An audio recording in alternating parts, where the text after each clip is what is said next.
Right guys, I'm here at the Marriott Worsley Park and I've got 3 holes coming up. A very tough par 4, a par 3 and a par 5. I'm going to play these 3 holes with just one club and it's the club of your choice.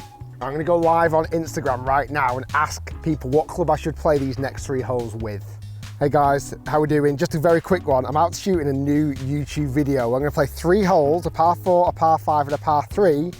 But I'm only going to use one golf club to make it fun. So guys, leave your comments right now. What club should I use?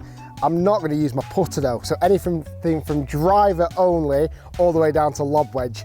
Get your picks in right now. I'm going to choose someone at random and they're the 3. That's the club I'm going to play with these next 3 holes with. The comment that comes on in 10 seconds. 10, 9, 8, 7, 6, 5, 4, 3, 2, 1. Robert has said 8-iron. We're going to play in these next 3 holes with an 8-iron only. Thanks everyone on Instagram. We'll see you soon. So they had all these clubs to choose from and they went with my 8-iron. That's not the worst case. I think driver or lob wedge would have been the worst situation. My 8-iron I hit about 165 yards.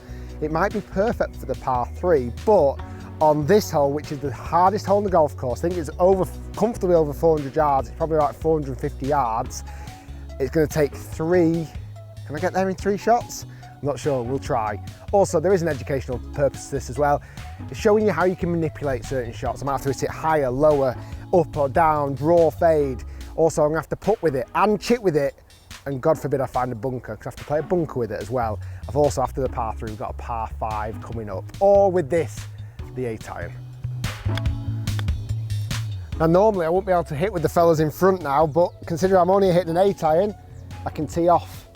430 yards this is. I might not even reach the fairway with this 8-iron. I'm gonna try and squeeze it out a little bit, hit a little chasey draw.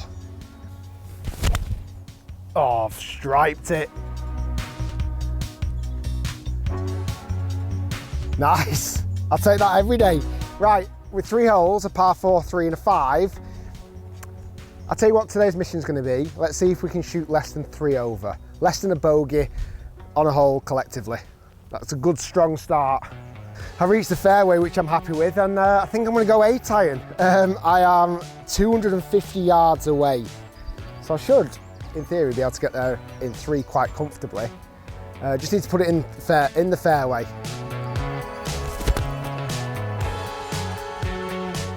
That should be absolutely perfect. Right, it's the 3rd shot. I'm 100 yards into this green. And this is one of the reasons why I quite like doing a challenge like this to make it fun, because you'd never hit an 8-iron from this position normally, but it helps you stay creative. Like I remember as a kid growing up playing loads of junior golf. I used to mess about, play cross-country golf, just do like mad challenges, and I always thought my skill level was much better back then. So here requires me to play a little chip and run, 8-iron, probably got to land at about 90 yards, and then run it up to the flag. So I'm going to grip down on the club. I'm going to swing it to about waist height. And through to waist height. Let it run up there nice and close. Get a nice kick. Yeah, that's really nice. It's pin high, slightly to the left, but judgment of distance looks pretty awesome there. Set myself up for a long range par chance with my 8-iron only. You know what, as I'm walking up there closer, that was actually better than I expected, better than I give myself credit for. Sometimes I don't even get my wedges that close from 100 yards. Just shows like being a little bit more skillful, having a fraction of finesse. Definitely just keeps your touch in check. And golf is such a feel sport. You know, sometimes we get a bit obsessed with like numbers and launch monitor data. But actually trying to be creative and hit a little shot like that, I mean, that is, distance control is ridiculous on that shot. I'm actually pretty pleased with that. Putting with the 8-iron, I'm gonna have to use the front edge and blade it, left to right, pretty flat apart from that. So I'm gonna grip down on it and almost just try and get the ball to roll over on itself just by using that front leading edge. Come on, a par on here, be class.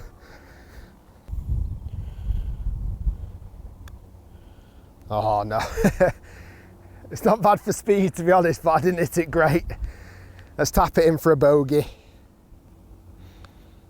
Well, I've scored much worse on that hole with all 14 clubs in my bag.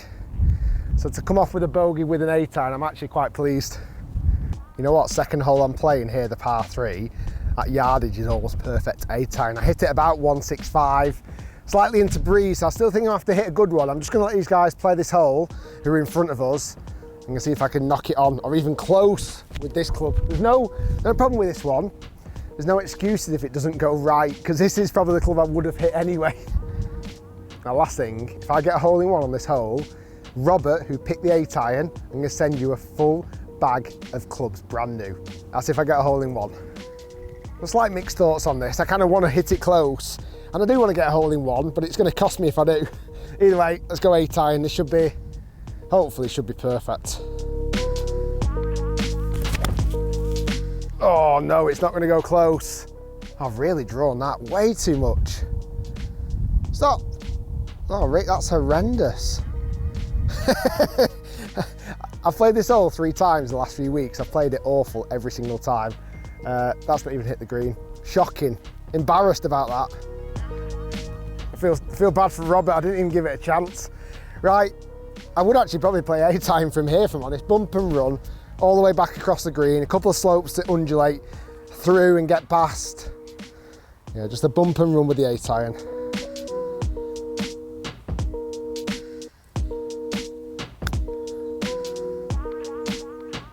Hit the flag, hit the flag, hit the flag. Oh, pacey. Okay, for par now. Probably similar length putt I left myself on the last hole actually. Slightly up the hill, right to left. Come on, I've got to swing it in.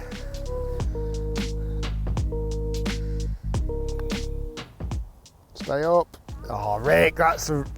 You know what, I'm really actually quite annoyed with myself on this hole because I have no massive amount of excuses. The iron was perfect off the tee for distance. The chip is probably what I would have played with the 8 iron.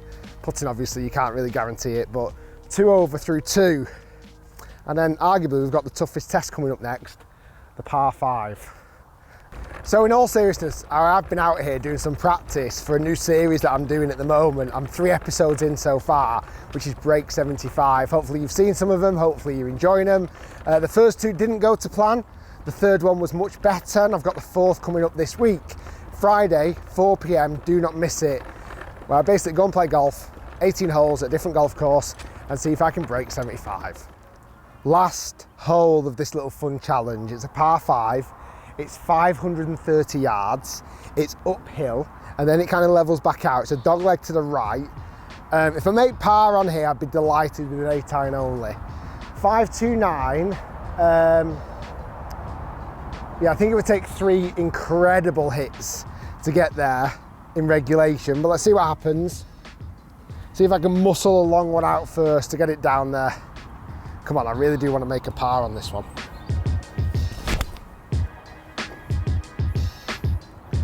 It's a great strike. Oh, it's getting a little bit too close to that bunker for my liking, but I think it's okay. So good news, I didn't miss the fairway. Bad news, I'm 350 yards left in. So I don't even think with 2 full hard hitting 8 irons I can get there, because that would be 175 yard an 8 iron. Let's see what happens though. Just got to take a bit of the corner off and then hope for the best.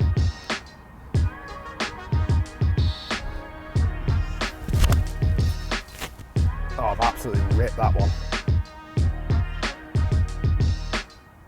Yeah, should be good. I might just be able to get there in 3.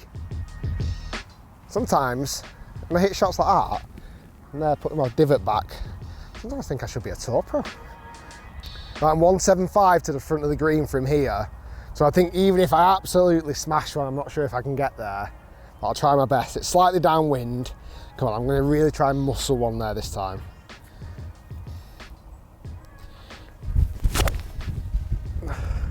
Oh, I've absolutely striped it.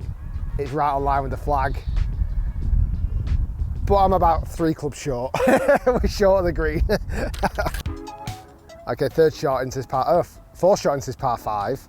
I did pull up a little bit short, and that pin's not being nice to me because it's back and it's on a little ledge.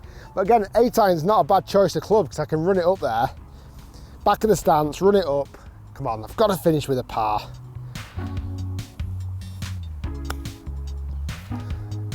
Oh, that's tidy. That's tidy.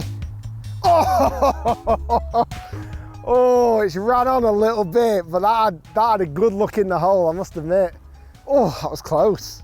And you know what? That goes back to my point about that kind of finesse. Like, I would have, you know, maybe not have gone with 8-iron from the front of the green there and tried a bit more loft.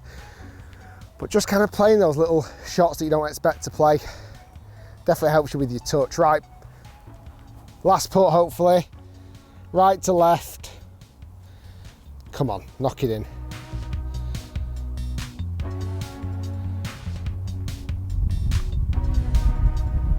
Yes! Finish with a par, everybody. Guys, thanks for watching. Hopefully you enjoyed it. Bit of fun, and we'll see you next time. 2 over through 3 with an 8-iron. Not too bad.